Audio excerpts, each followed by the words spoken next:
Alhamdulillah, terima kasih teman-teman yang sudah hadir pada kegiatan konseling kelompok hari ini. Sebelum kita mulai kegiatan hari ini, mari kita berdoa terlebih dahulu agar kegiatan berjalan lancar dan bermanfaat. Berdoa menurut keyakinan masing-masing, dimulai.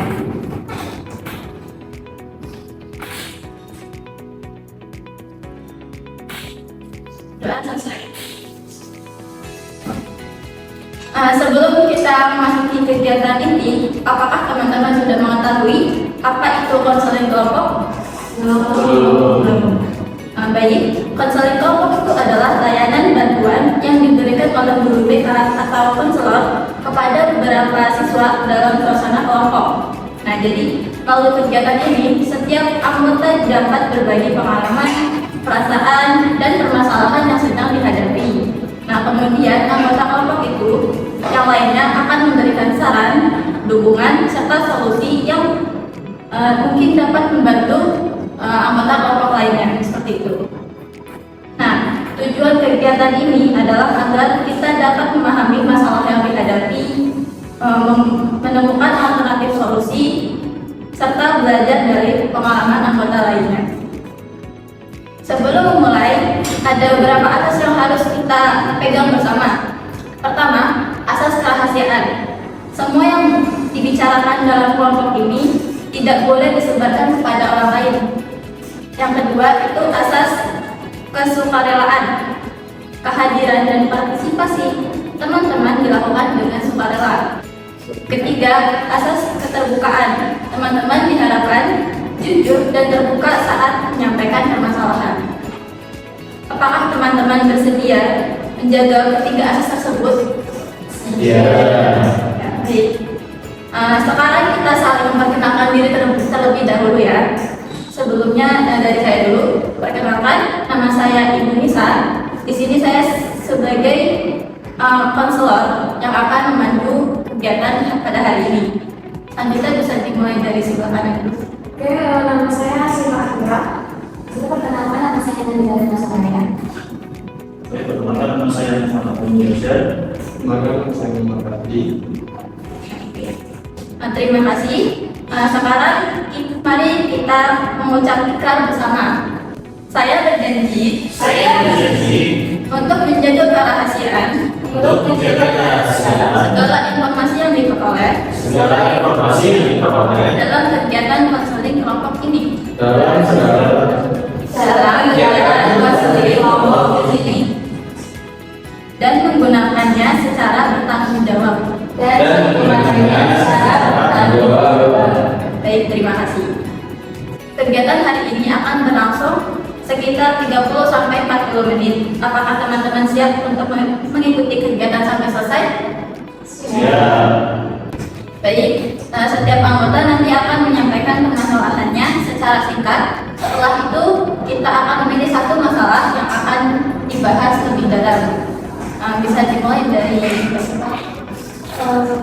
Masalah saya itu sebenarnya lebih tentang umum saya. Saya itu sering kehilangan semangat secara tiba-tiba dulu. Nah, kadang ketika saya mau mengajar tugas itu saya sangat semangat, tapi beberapa saat kemudian tiba-tiba tuh saya menjadi malas tanpa seberapa waktu. Nah, ternyata tugasnya itu akhirnya tertunda. Baik, terima kasih Mbak Siva.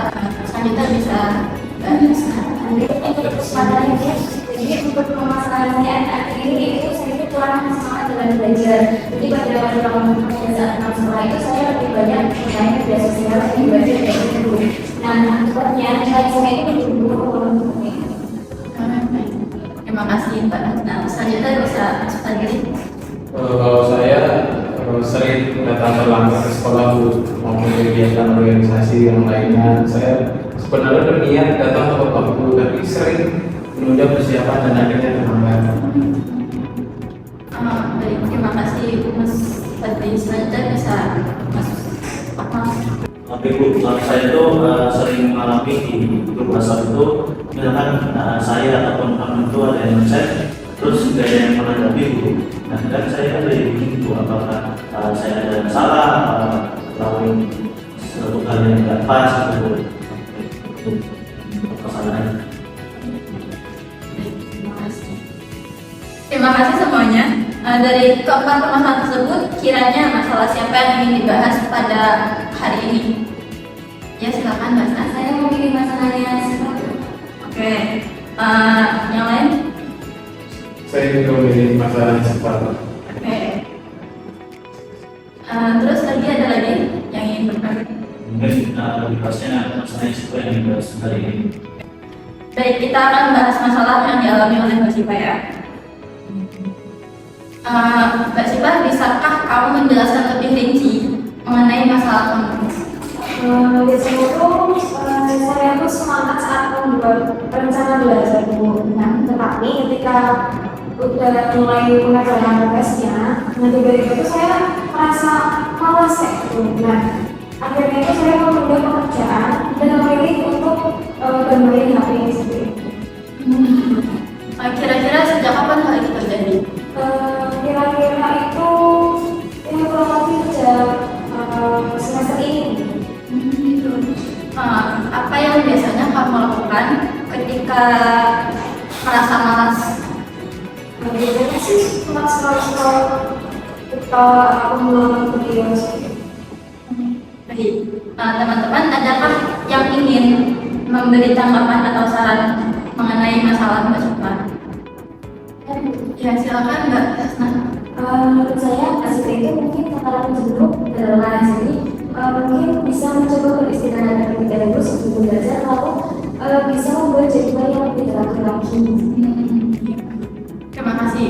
Mungkin ada yang lain? Saya Ya silakan. Kalau saya itu sih biasanya membuat target kecil tentunya.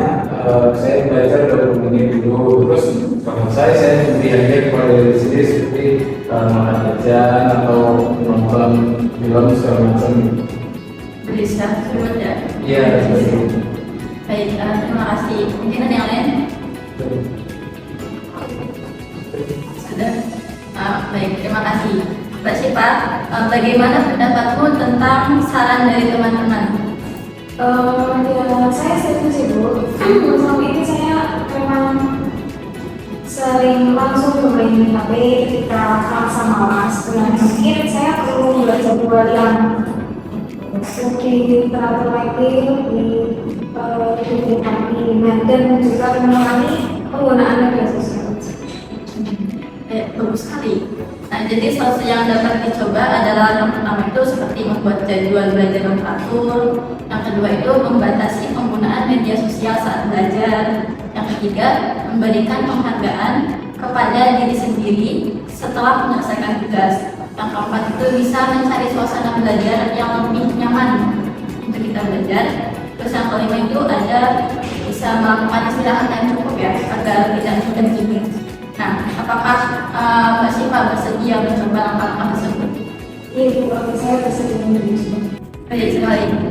Sebelum kita mengakhiri kegiatan hari ini, saya ingin mengetahui kesan dan pengalaman dari teman-teman yang diperoleh pada kegiatan hari ini. Ya, silakan Mbak Sna. Menurut saya belajar bahwa setiap pada pertemuan ini saya belajar bahwa setiap masalah memiliki solusi sehingga kita mau berdiskusi dan juga mendengarkan pendapat orang lain. Kita jalan. Ya, silakan. Saya merasa bagaimana pentingnya saling mendukung di dalam sebuah kelompok. Mungkin Saya jadi mendapatkan pelajaran dan pengalaman dari teman-teman semua. ya bagus sekali. Mungkin Kalau saya sih lebih merasa lega ya setelah menceritakan masalah saya dan juga mendapatkan banyak saran dari teman-teman. ya, alhamdulillah. Terima kasih atas partisipasi teman-teman hari ini. Pada pertemuan berikutnya kita akan bahas masalah yang dialami oleh anggota lainnya ya. Mohon tetap menjaga kerahasiaan semua hal yang telah dibicarakan dalam kelompok ini. Jika tidak ada lagi yang ingin disampaikan, kegiatan konseling kelompok hari ini kita akhiri ya. Wassalamualaikum warahmatullahi wabarakatuh. Waalaikumsalam.